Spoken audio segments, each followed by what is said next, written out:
Ce village où j'ai fait mes études primaires, ce village où j'ai joué au football, ce village où je suis parti au champ, ce village où j'ai des amis, ce village m'a tout donné.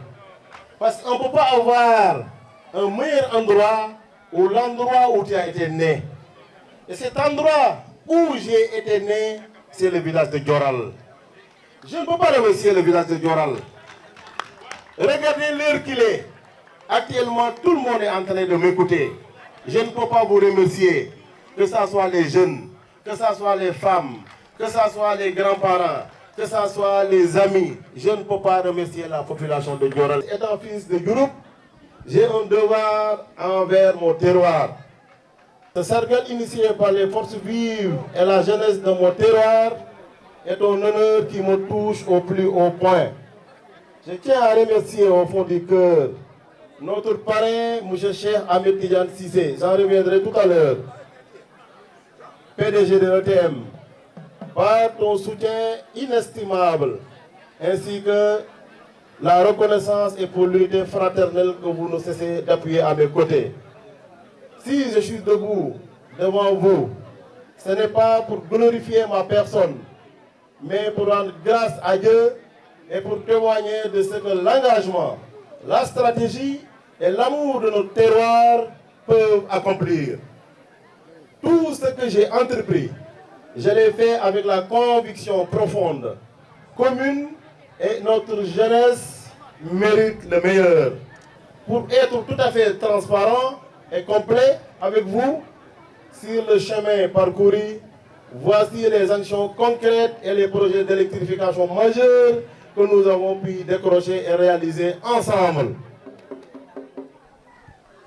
Par la grâce de Dieu, par l'aide du Tout-Puissant, par la grâce de la responsabilité que j'ai eue à travers la société où je suis le directeur technique dont M. Cissé est le PDG, et je vais revenir sur sa personne. À travers les relations que j'ai eues, j'ai 20 ans d'expérience, je suis de la promotion 2005 de l'École supérieure polytechnique de Dakar, après avoir obtenu ma licence en physique et chimie de la faculté des sciences et techniques. Après avoir fait 5 sociétés, après avoir connu beaucoup de directeurs de la Sénélec, après avoir connu beaucoup de responsables de la Sénélec, ce relationnel m'a permis aujourd'hui, par rapport à la commune de Diouroup, de pouvoir électrifier ou aider à électrifier. Par mes relations, par mon intervention, j'ai intervenu de 2019 à aujourd'hui sur 14 villages de la commune de Diouroup. Vous savez que moi, je ne suis pas uniquement de la commune de Diouroup. Vous avez vu tout ce qu'on a cité tout à l'heure. Je suis président d'association, de 2 associations. J'interviens dans l'électricité, j'ai aidé à électrifier le village de Soudan Timlé. J'interviens dans la commune de Ndiébel, Ouadbouladi. J'interviens partout dans le Sénégal. J'interviens partout dans les communes. J'interviens partout, je n'ai pas de frontières, je n'ai pas de limites. C'est pourquoi ce mouvement que vous voyez, qui s'appelle Mouvement National Jam ak Liguey, c'est-à-dire moi, celui qui me connaît, il sait que je suis dans le travail. Et ce travail, je dois porter le leadership pour pouvoir aujourd'hui faire visionner toutes les actions que j'ai faites. Mais à travers ce mouvement, il y a des actions qui sont mono et vulgarisées. Il n'y a pas d'animosité, je ne concurrence personne, mais sachez que chacun peut travailler de son coin pour que la commune puisse se développer, ou bien même le département ou le Sénégal puisse se développer. Il n'y a pas d'animosité, je ne concurrence personne, mais sachez que chacun peut travailler de son coin pour que la commune puisse se développer, ou bien même le département ou le Sénégal puisse se développer. Monsieur le directeur général, notre cher frère et ami, je voudrais au nom de tous les amis de Souleymane Diouf, vous remercier et du fond du cœur pour votre disponibilité renouvelée, pour votre sens et également votre amitié. Parce que ce que je constate dans la relation est supérieur et plus grand et plus important qu'une relation entre un directeur technique et un directeur général. C'est la 3e fois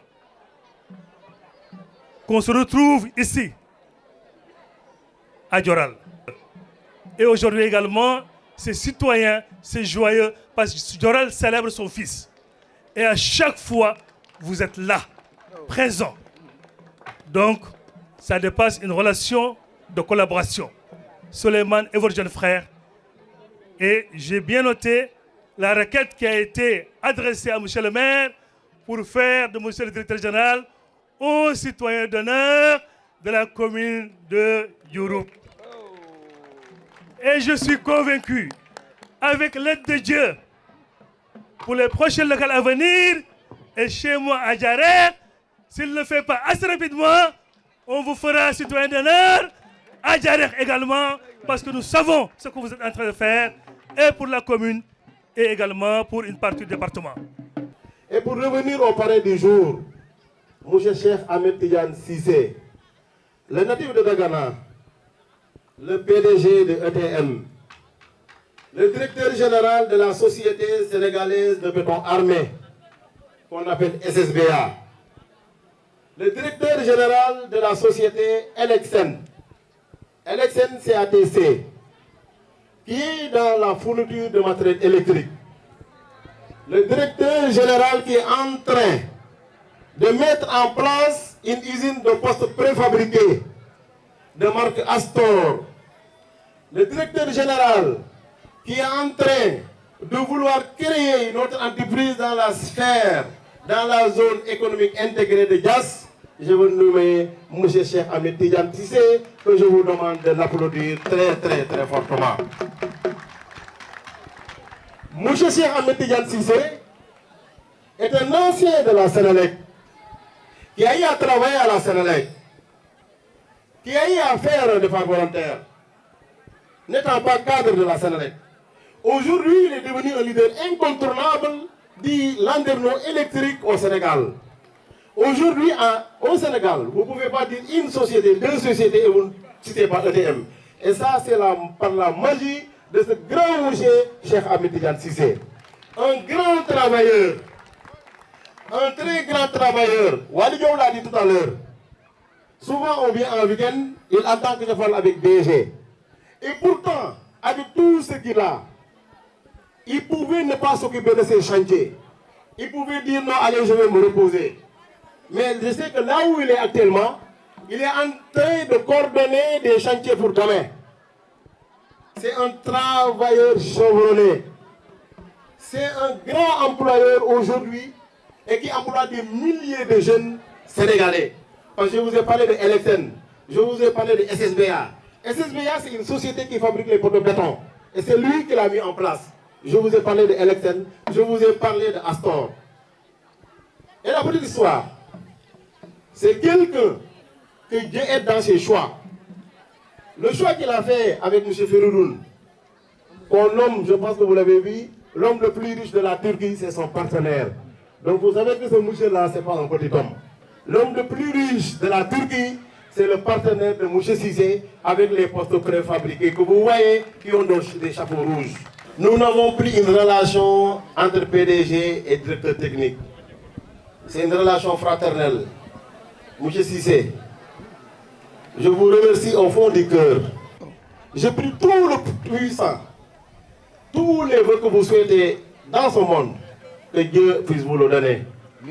Vous avez un grand cœur, vous êtes un homme généreux, vous êtes un bâtisseur, vous êtes un leader, vous êtes un social. Tout ce que vous faites pour Dagana, nous sommes au courant. La grande mosquée de Dagana, c'est lui qui l'a construit. Il a construit des mosquées partout. Il a amené beaucoup de personnes à la Mecque. Quand les jeunes du village ont dit, on va prendre M. Cissé comme parrain, Je lui ai dit, même si vous ne l'avez pas dit, je vais le faire. Vous savez pourquoi? Parce que les 10 ans que j'ai fait à OTM, ça m'a permis d'aider à électrifier 14 villages de la commune de Diouroup. Par mes relations, parce que lui, il me met au devant de la chaîne. Quand il a un rendez-vous avec le DG, il me dit, toi mon frère, va voir le DG. C'est ce relationnel qui permet aujourd'hui de régler 14 villages électrifiés dans la zone de Diouroup.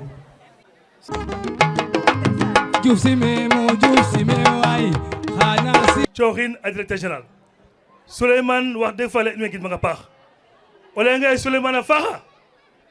Ka nga fale fa yaqu yo. Wala ngay Souleymane Jamaro. Yo fale fa yaqu yo. Souleymane ye anda xaye c'est au début des années 2000 à l'université. Angen aussi on jongolor fa joral. Ngeen bikol ngeen ñawul imas rayo, togn rayo, respect sobaru kanter in. Ngala ay tias bax. Tala ma dudu xale. Ya ko ay tias bax la xemen bo xaye. Adu xale ta bo xemen bo xaye. Souleymane koy o buga nga ref mene leyano ten aussi peut-être c'est pas ref ke ka objectif na trop parce que o kino xa andoona yee nun def leŋ pratiquement ñowa ku refna témoignage rek um fi témoignage lay ke fokataxama fa Souleymane anda ke fokataxama Souleymane no cereer ne um layanga cereer koy cereer refe roku xa ñaar fo sabador xutur na de sereer valeur o kiino xe jegeer na valeur sereer refe sereer un sereer valeur o parce que xam na nuun i ngadanga ma roog soom roog rek ref men ga in wene fat i ngid ma roog ta ref mi ta ref Souleymane ta ref oxu refna mene xaye sante roog parce que saax le men indi me wen fop ngaya men naak ngaya pambe ku rona i mbiyan roog fe waag na roog soom waago parce que ku mot na roogo ku kiina waag na xaye roogo roog dimle win gen ina ndef mene xa tew ina ndef mene bo rooga teg na in xa ɓay bo mbadik me mbadid na xaye donc roog i sante ka d'abord i santanga roog bo pare koy i sant we andoona yee a njega comportement fo attitude sereer Souleymane fene ta ref no valeur ka i ngat ten mbug cosaan ndef wina na laya ndigil ndef wina andoona yee lay ke ka na wata ndef wina andoona yee i mbi'ka ka andoona yee oxu ga'na in a xeefa in ten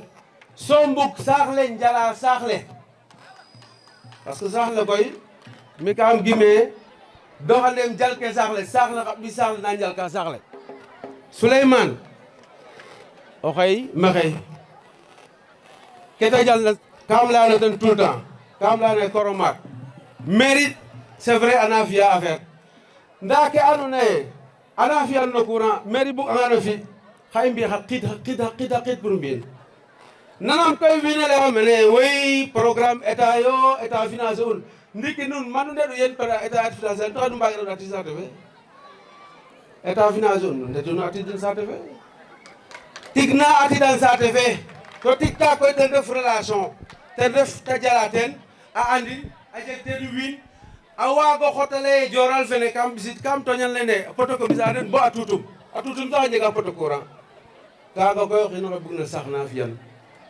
Souleymane oxa bug na sax la yo o kiin oxa bug na joralo oxa bug na commune Diouroup o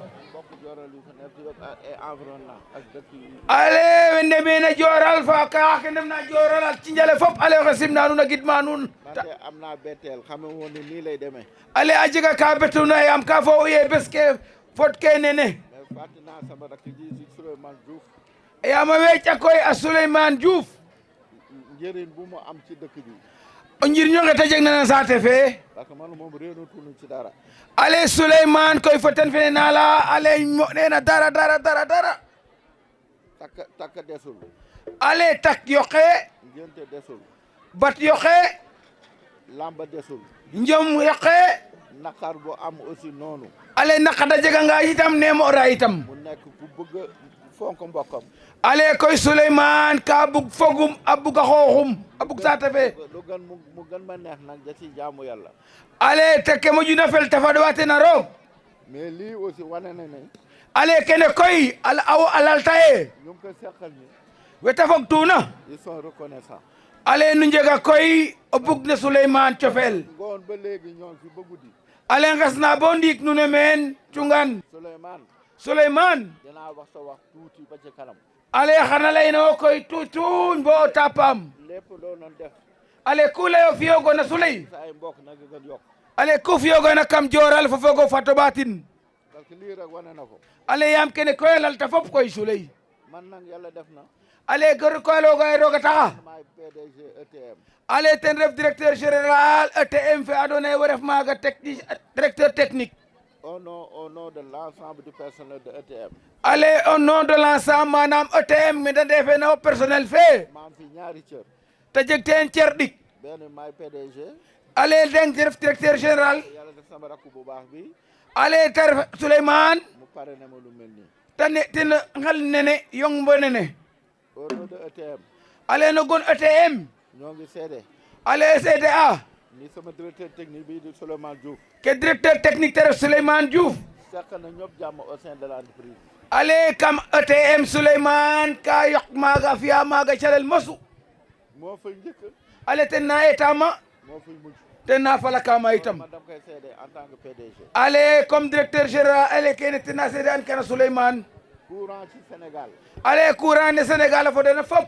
dugal na ko fépp Souleymane a ɓeka maga courant du nord au sud ale ke xottonga no ɓay jama fo janoon du sud à l'ouest no ɓay ne i njul a bo a ciƴale dans le cadre de notre projet ale ke ando naye a tema adwanu war na dugal plus de 1000 villages ale Souleymane a fiya meen ka fadna 1000 villages c'est un polytechnicien ale ingénieur polytechnicien refu qui est compétent ale ka compétent te refu xam-xamam a muc ayib xam devoiram di ko def a jeg koy ke ando naye na ref devoirum Souleymane ka fiyan ñaal fo yeng jafe ci àddina ke ando naye ka jafeñ na adna monsieur le maire monsieur le maire maa ngi lay témoigner ale oxe a gidmang en tant que personne morale de l'entreprise en tant que personne morale oxe adwan na ETM ci liggéey boolu dun ale Souleymane koy calel foka tate den diggante mag ak rakk la ale ndeero maak fo ndeɓo te duñuy waxtaan ale ga mbaxtana wax li nga wax léegi ale ke lewna ndiiki wax na ma ko bu yàgg alango ten yaaga ma Tamsir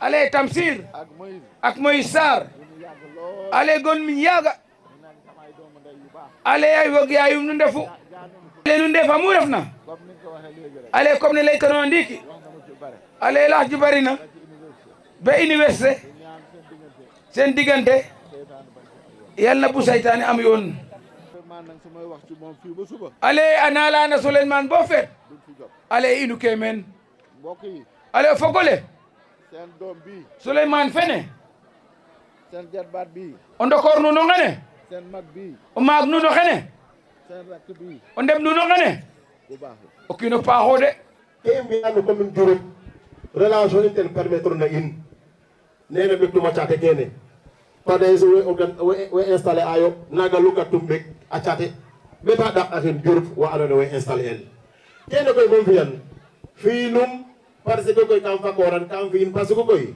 roog ten coɗaxam relation kaga na Senelec roog ten taxu maago fi kaga ten taxu koy wax deg fa le maxey sante a fop yasam roga rabda nuun anam ke ando naye ten nu ndufaxam ku waguma fi joral xam fiyan parce que koy nun joral nun buga xamu yo i mose mbiya élection mene bo gagné el kam ley me roga fi angam directeur général wala ministre ga tani ne bisim lay joral xam ku dorongin so fi pafas fop kam joral bo de ñakateno lang mouvement fene gen nena ando naye ten ref Emile JAL a ref MN Dial cal ga mbaax cal koy xu ando naye fuuxa jal kiro